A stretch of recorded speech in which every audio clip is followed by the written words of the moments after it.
The capture April 17th, 1945, near Remagen, on the western bank of the Rhine. Rain lashes against the broken trees.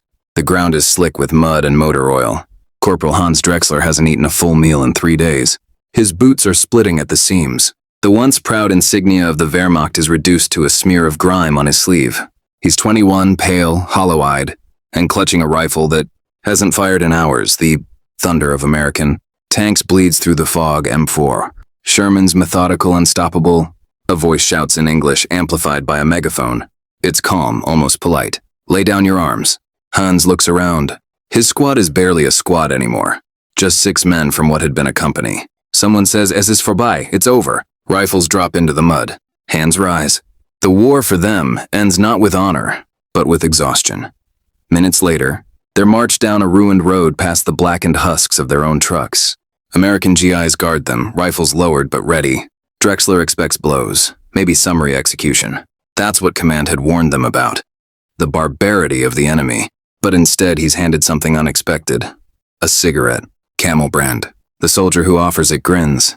"You earned it, buddy." Drexler hesitates. The smoke tastes strange, sweet, rich. Nothing like the stale ration tobacco of the Wehrmacht. In that moment, amid defeat, something cracks quietly inside him. Doubt. By nightfall, they reach a sprawling field enclosed with barbed wire and floodlights. An American POW holding area. The prisoners line up. Names recorded, pockets emptied, weapons confiscated. But the guards don't shout. No slaps, no beatings, just brisk efficiency. A truck arrives.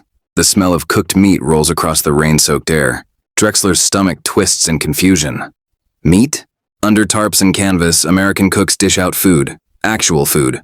Piles of mashed potatoes, gravy, thick slices of beef. The prisoners exchange glances, disbelief painted across their faces.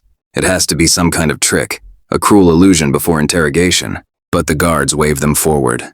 "Eat up," one laughs. "Plenty more." Hans stares at his plate. The warmth, the salt, the fat. It tastes like something from another world. Then he hears something else in the distance, laughter. American soldiers playing baseball in a nearby field. Their cheers echoing through the night like some fever dream of a civilization. Untouched by ruin, for months, the Germans had been told the Allies were monsters. But here in captivity, the monsters feed them better than their own army ever did. In diaries later smuggled home, Drexler and others would call it the first moment we realized something was deeply wrong with everything we'd believed. The floodlights hum. Rain softens to mist. Somewhere beyond the wire, a radio hums with American jazz. Drexler closes his eyes, listening to the strange, alien rhythm, wondering what comes next. He doesn't yet know that this strang. Morning breaks through the thin fog over the camp at Sinzig, near the Rhine. The prisoners wake to the clang of mess, tins and the smell of frying eggs. For a moment, they forget where they are. Sunlight glints off the barbed wire, the sentry towers, and the gleaming aluminum pots, stacked outside the field. Kitchen. Drexler rises from his cot, still wearing the same torn uniform he surrendered in. Around him, men move in silence, half expecting that the kindness of yesterday was some brief mistake soon to be corrected. He can still hear his company commander's final order before capture. Better to die than fall into Allied hands. Now he watches an American sergeant, pushing a mop through the mud, near the mess tent, casually humming a tune. No threats, no brutality, just routine. The men murmur among themselves in disbelief. A loudspeaker crackles to life. "Breakfast line this way. Keep your cups clean." Drexler joins the line. On the tables he sees cartons stamped with words he can barely read. U.S. Army rations. Eggs, white bread, and something he hasn't tasted in years. Fresh fruit. He hesitates before touching it. The guard behind the counter raises an eyebrow. "It's food, pal. Not poison." He takes a bite of the bread. The softness surprises him. For months, their field bread had been a gray, stone-heavy lump baked from sawdust and barley. Here there's butter, coffee, milk. The dissonance is overwhelming. Later, as they sit under the spring sun, the prisoners whisper stories. Camps in France. Captured divisions. Rumors of being sent across the ocean to America. One man claims his cousin had been captured months earlier and was now building houses in a place called Missouri, drinking Coca-Cola, playing soccer with guards who didn't even carry their rifles most days. Drexler laughs at first, then stops when a truck pulls up next to the wire. American Red Cross crates tumble out. On the sides are printed crosses and English words. Cigarettes, soap, chocolate. The guards pass the boxes through the fence with easy familiarity. The prisoners stare as if looking at contraband from heaven. Inside one parcel, Drexler finds a small red metal tin, coffee, sugar, 3 packs of Lucky Strikes, and a note in careful handwriting from the people of Ohio. He didn't know where that was, but the gesture cuts deep. His hands tremble. He feels ashamed that this makes him happier than any victory speech he ever heard from. Berlin that night. He sits with the others around a barrel fire.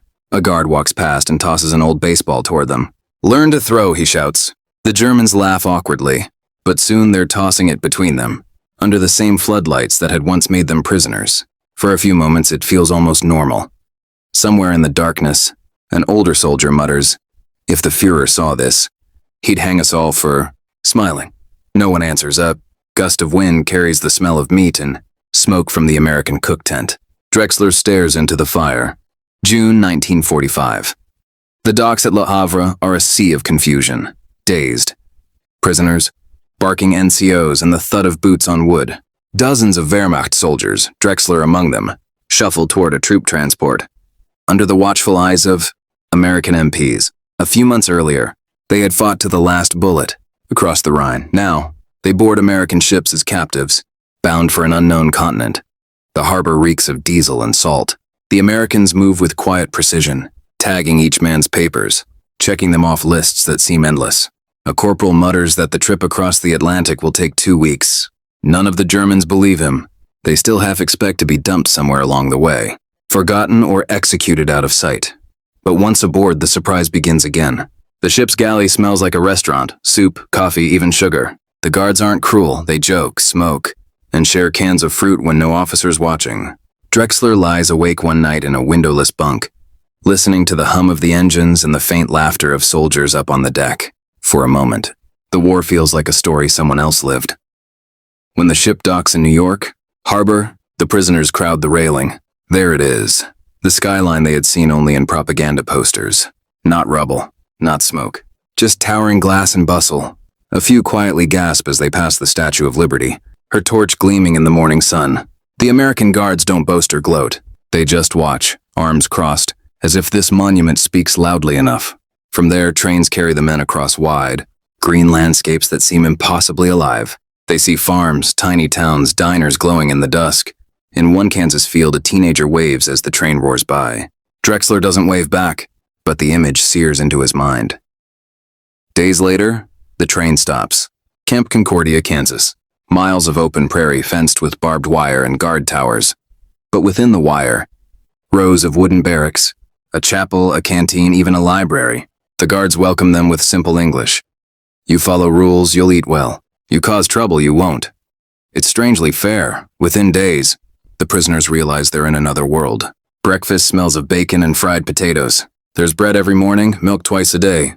The canteen radio hums with big band swing that no one understands, but everyone finds hypnotic. Some men volunteer to work on nearby farms, plowing fields for local families. Payment, 10 cents a day and 3 meals. Drexler helps erect fences, then harvests wheat under the vast American sky. Farmers treat him with cautious politeness. One old woman even leaves a plate of cookies for the workers. He doesn't speak to her, but he remembers her face long after. Back at camp, men read donated books from the library. Some learn English. They sketch, play chess, argue about music. On Sundays, the Americans bring in a baseball coach who teaches the Germans how to throw, catch, and hit. Within months, they're playing full games, POWs, versus guards under the same floodlights that once marked the boundaries of captivity. At night, Drexler writes letters home his family may never receive, describing the food, the open fields, how the enemy treated him with more dignity than his own command ever did. Each word feels like a confession, but not all men in camp welcome this strange mercy. Some cling to the propaganda they were raised on. In secret, diehard Nazis whisper that it's all a trick, that the real cruelty is yet to come. They warn others not to forget who the enemy is. Drexler listens once, then walks away. When the summer heat fades, an American guard named Miller tosses him a cold bottle of Coca-Cola after a work shift. Drexler has never seen one before. He tastes it, sweet, fizzy, like nothing he's known. Miller grins. Welcome to America.